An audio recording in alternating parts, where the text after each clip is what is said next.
बिस्मिल्लाहिर्रहमानिर्रहीम। अस्सलाम वालेकुम मुअज़्ज़िज़ नाज़रीन, दी नॉलेज ऑफ इस्लाम में आपको खुश आमदीद। दोस्तों, आज हम आपको एक बदशक्ल शख्स का वाक़या बताएंगे।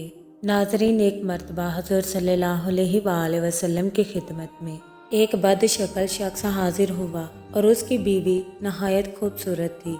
आप सल्लल्लाहु अलैहि वसल्लम ने उस शख्स से पूछा कि तेरी बीवी तेरे साथ कैसा बर्ताव करती है। वो बदशक्ल शख्स कहने लगा कि मेरी बीवी मेरे साथ बहुत अच्छा सलूक करती है, मेरी बहुत कदर करती है और मेरी इजाज़त के बगैर घर से बाहर नहीं निकलती।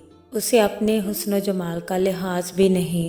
मेरी बीवी मेरी बहुत खिदमत करती है। ये सुनकर आप सल्लल्लाहु अलैहि वसल्लम ने फरमाया कि जा और अपनी बीवी से कह दे कि वो जन्नती औरतों में से है, क्योंकि बावजूद हुस्न जमाल के अपने शोहर की ताबेदारी करती है, उसकी बदसूरती पर नहीं जाती। दोस्तों, इस हदीस से मालूम हुआ कि शोहर की खिदमत करने से औरत को जन्नत हासिल होती है, बिलखसूस वो औरत जो कि हुस्न जमाल में शोहर से बढ़कर है, मगर वो हुस्न जमाल पर फ़ख्र की बजाय शोहर की खिदमत पर फ़ख्र करती है।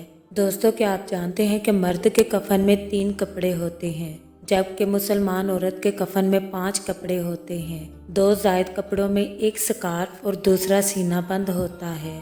अफसोस है उस मुसलमान औरत पर जो पूरी ज़िंदगी अपना सर और सीना खुला छोड़े, लेकिन मरने के बाद अल्लाह ताला अपने पास उन एज़ा को ढक कर ही बुलाते हैं। ऐ मुसलमान औरत, अफसोस है तुझ पर, अल्लाह तुझसे कितनी हया करते हैं, लेकिन तू अल्लाह से बिल्कुल हया नहीं करती।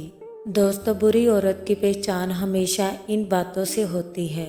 नंबर 1, अपने आप को ढांप कर नहीं रखेगी। नंबर 2, अपने खामद की नाफरमानी करेगी। नंबर 3, बदजुबान होगी। नंबर 4, बालों की नुमाइश करेगी। नंबर 5, खानदान भर में अपने आप को आकिल ख्याल करेगी। नंबर 6, दूसरों को बात ना करने देगी। नंबर 7, नींद उसे बहुत अजीज होगी।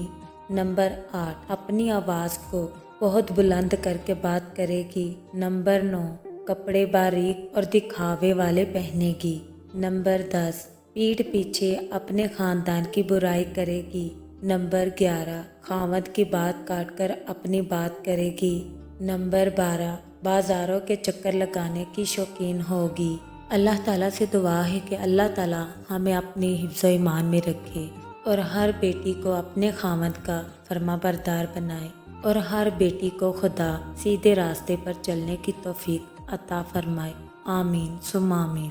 दोस्तों, उम्मीद करते हैं आपको हमारी वीडियो अच्छी लगी। कमेंट बॉक्स में अपनी राय का इजहार ज़रूर कीजिएगा और इस चैनल पर नए आने वाले दोस्तों से गुजारिश है कि चैनल को सब्सक्राइब ज़रूर कर लें और बेल आइकन को प्रेस करना मत भूलें, ताकि हमारा हर नोटिफिकेशन आपको टाइम पर मिल सके।